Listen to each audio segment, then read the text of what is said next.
Welcome to the future doctors after a long time. Today we are going to start a topic of human anatomy. Okay, and at last lecture we have studied Ayurvedic methods of cadaveric dissection.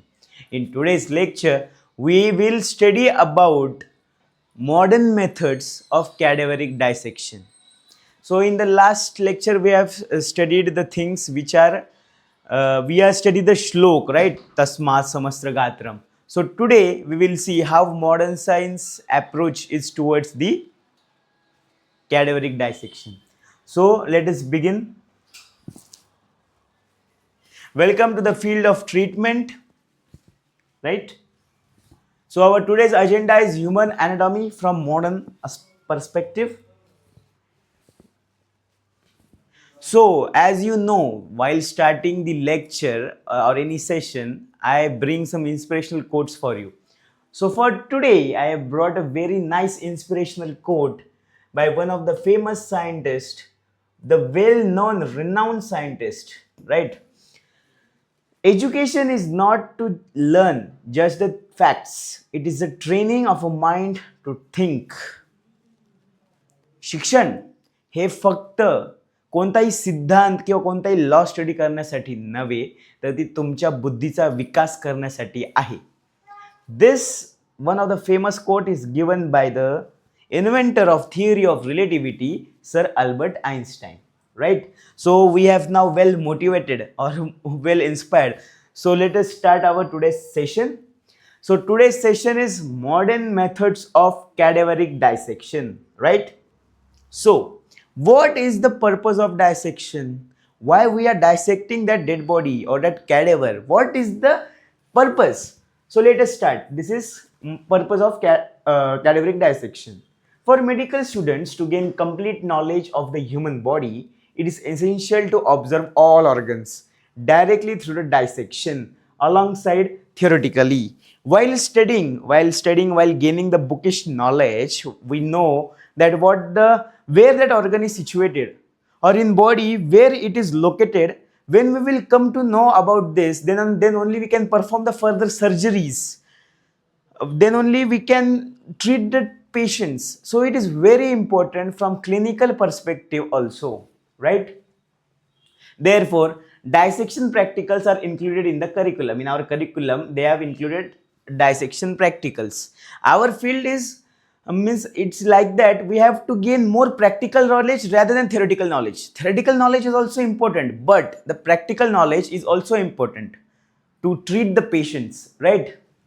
Ancient times Ayurvedic physicians also performed dissection as evidenced by the previous part. Our previous part was their Ayurvedic methods of cadaveric dissection. In that we have studied how the father of surgery Sushrut used to perform dissection, right? So what are the processes according to modern science of dissection? So first we have to receive the cadaver. Cadaver is the human dead body with all their organs to study well, right? Receiving the cadaver. Then preservation means shava sanrakshan. Storage means sangrahan. Dissection means shava vichhedan. And then finally we have to perform its rites, final rites. Okay. First one, receiving a cadaver. First, when we have to do any dissection, we have to receive that cadaver first, right? So medical college receive the government permission for the acquisition and dissecting of human dead bodies. Dissection is very important, but we have to first take the dead body in a legal procedure by the government, right? What are the two ways to obtain that cadavers or that dead bodies are? Unclaimed bodies. There are two types of bodies. First one is unclaimed bodies. Unclaimed bodies means they do not have any relatives, they do not have any heirs. Okay, so that body with a legal procedure, it is given to the medical colleges. Now the second one, if any professional man is there or any professional woman is there and she wants to donate her body for medical studies, she has to complete she has to complete all the legal procedures, medical procedures, and then he or she can donate their body. So there are two ways to obtain the body, and that body donation is also known as dehadan. Certain government and legal formalities must be completed. Okay, we have to complete all the legal procedures. Preservation, shava sanrakshan. Preservation. Why preservation is important? We have studied in our previous chapter that our body always decompose. We have learned the shlok about that. Shiryate tat shariram. Our body continuously degrades, decompose. Okay. So what is meant by preservation? Preservation means to add something in that substance to increase their lifespan, or do not let them decompose. At our home, when we make pickles, we often get raw mangoes in the summer season, but in order to preserve it for a long duration, we add some salt, some oils in that. What are that? They are preservants. So preservation is that for that purpose. After that, the process of decay begins in the body. Primarily, bacteria is located in the intestine, spreads through the body via blood vessels, causing decomposition. This is also told in Ayurvedic methods of cadaveric dissection. They are saying nisrushtantra. Nisrushtantra means we have to remove the intestine, and all the in that all the intestinal flora, all the bacteria in that intestine which will affect the body and which will decompose will be removed. So for that purpose, preservation is important. Now, what are the processes of preservation? Decay process is halted, means it is slowed by using, slowed means it is not decomposed, using preservative chemicals. The method of filling the cadaver with chemical substance is called preservation. Okay, it is necessary to complete the procedure within 2 to 4 hours instantly after the death.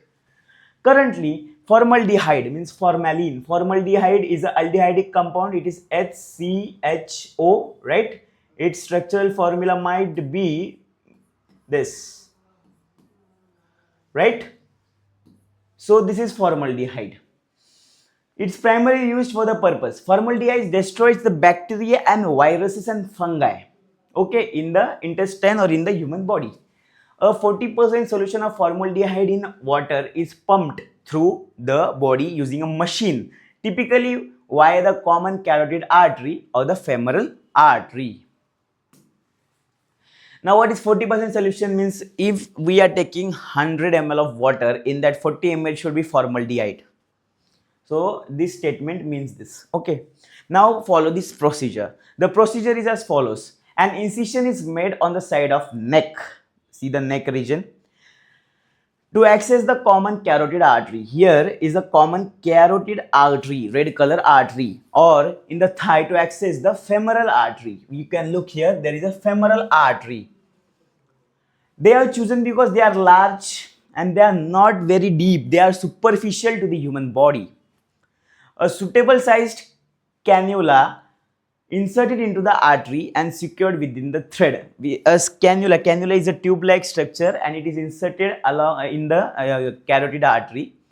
A tube is connected to the high pressure machine. There is a high pressure machine to pump the formaldehyde in the human body. When the machine is started, the formaldehyde spreads rapidly throughout the body via this artery, because this artery directly goes to the heart, and then heart pumps it, means there is a heart. Okay, so in the heart there is it will not pump because it is a dead body, right? So but it has connections to the whole body, because there is arteries have systemic connections with each other, right? It is necessary to fill approximately 6 to 8 liters of formaldehyde using this method. Generally 6 to 8 liters of formaldehyde with this dilution is added. Once the abdominal region becomes firm and excess formaldehyde begins to flow from the nose or mouth, the filling should be stopped. Once the abdominal is filled, okay, then the formaldehyde will come out from the mouth or nose. As we all know, it's a very common thing. Okay, the cannula is then removed and the incision is closed with the cannula should be removed and then incision should be closed with stitches. So then our body is preserved, right? Sometimes there is one problem is facing with this is sometimes when there is a old body, there must be blockage in the body, in the blood vessels.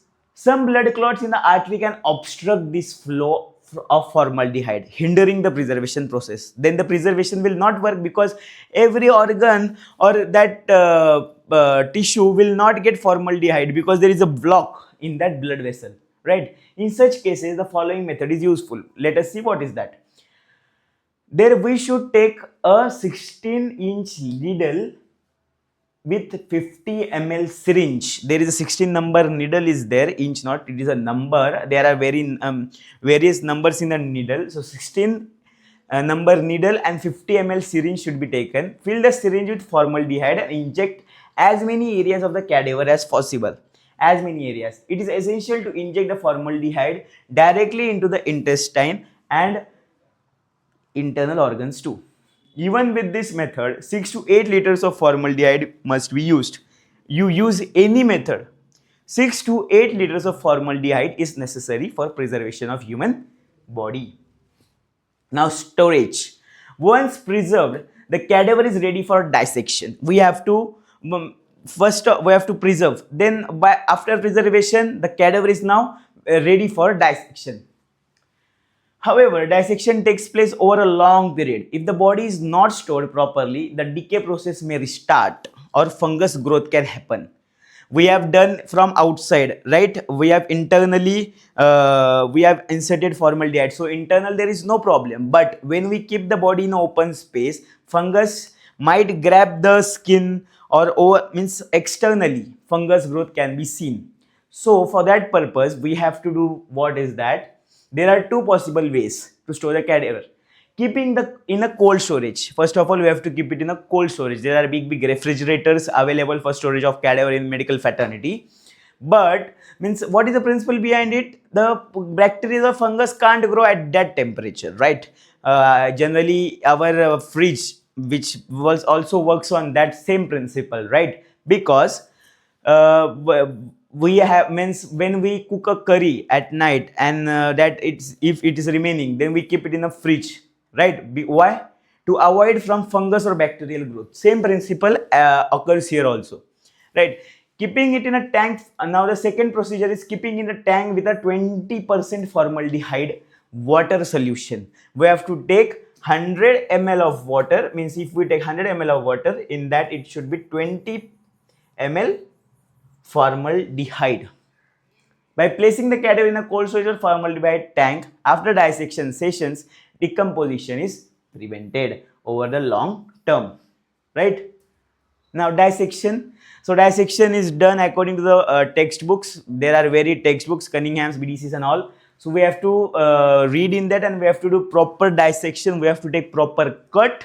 We have to take cut means there are regions in the body which are shown in the books. We have to take at that proper cut only. Our teacher used to tell us that first mark it with a chalk and then take the dissection. Then it will be very perfect for you to study.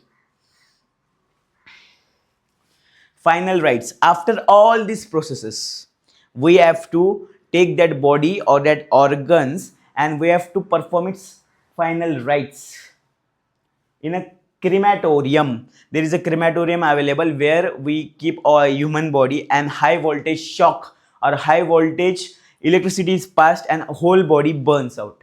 It is very necessary as per the ethics. We have to do it.